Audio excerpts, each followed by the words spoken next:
NTU 1426 ఇది 2025 రబీలో mini kit ఇచ్చారు. దాని యొక్క పంట కాలం వచ్చేసి మనకి 120 రోజులు. గింజ వచ్చేసి సన్నగింజ రకం, అట్లానే పొట్టు తెలుపు, పొట్ట తెలుపు అయితే ఖచ్చితంగా లేదు. అన్నం నాణ్యత కూడా చాలా బాగుంటుంది. ఎత్తు 110 సెంటీమీటర్లు పెరుగుతుంది.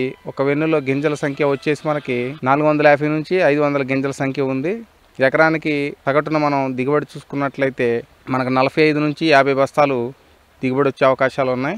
అట్లానే చేను మీద ఎట్టి పరిస్థితుల్లో కింద పడిపోయేటువంటి అవకాశం లేదు. దీనికి అగ్గి తెగులు కానీ, దోమపోటు కానీ ఇలాంటి అవలక్షణాలు కూడా ఏమీ లేవు. తెగుళ్ళు కూడా చాలా సమర్థవంతంగా తట్టుకుంటుంది. ఇంకా వేరే రకాలు చూసుకున్నట్లయితే KNM 12368 ఇది కోనారం వరి పరిశోధనా స్థానం నుంచి ఈ మినిగిట్గా ఇచ్చినటువంటి రకం ఇది. ఈ రకం గుణగణాలు వచ్చేసి మనకి అతి తక్కువ ఎత్తు పెరిగేటువంటి రకం. పంటకాలం 130 రోజులు ఉంటుంది. అతి సన్నగింజ రకం. HMDలు కావేరీ చింట్లు మాదిరిగా అతి సన్నగింజ రకమే అని చెప్పుకోవచ్చు. ఇది అన్నం నాణ్యత కూడా చాలా బాగుంటుంది. ఎత్తు చాలా తక్కువ పెరుగుతుంది. ఇది 100 సెంటీమీటర్ల లోపే ఎత్తు ఉంటుంది. ఇది చేను మీద ఎట్టి పరిస్థితుల్లో పడిపోదు. పిలకల సంఖ్య కూడా మనకి 25 నుంచి 30 పిలకల వరకు పిలకల సంఖ్య ఉంది. దీని గింజ నాణ్యత కూడా బాగుంది. పొట్ట తెలుపు లేదు. ఎటువంటి చీడపీడలు కానీ ఏమీ కూడా దీనికి ఆశించలేదు. తెగుళ్ళని కూడా అన్నిటిని కూడా చాలా సమర్థవంతంగా తట్టుకుంటుంది ఇది. అలాగే దిగుబడి సామర్థ్యం కూడా 50 నుంచి 55 బస్తాలు దిగుబడి సామర్థ్యం ఉంది దీనికి.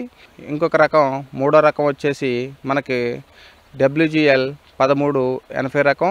ఈ WGL 1380 రకం వచ్చేసి మనకి పంటకాలం 130 రోజులు. గింజ సన్నగింజ రకం. ఇది వరంగల్ వ్యవసాయ పరిశోధనా స్థానం నుంచి పోయిన ఖరీఫ్లో మనకి మొదటి మినీ కిట్ కింద ఇచ్చారు. ఈ రకం సాగు చేశాను. ఇది చాలా ఆశాజనకంగా ఉంది. దుబ్బు సంఖ్య కూడా మనకి 25 నుంచి 30 పిలకలు ఉండటంతో పాటు ఇది కూడా చాలా ఎక్కువగా అయితే పెరగడం లేదు. చేను మీద కూడా పడిపోయే అవకాశాలు లేవు. బ్లాస్ట్ని కానీ, దోమపోటుని కానీ అన్నిటిని కూడా చాలా సమర్థవంతంగా తట్టుకుంటుంది. దిగుబడి సామర్థ్యం కూడా మనకి 50 నుంచి 55 బస్తాలు ఖరీఫ్లో దిగుబడి వచ్చే అవకాశాలు ఉన్నాయి. ఖరీఫ్, రబీ 2 సీజన్లకు కూడా ఈ వెరైటీ కూడా సాగు చేసుకోవచ్చు.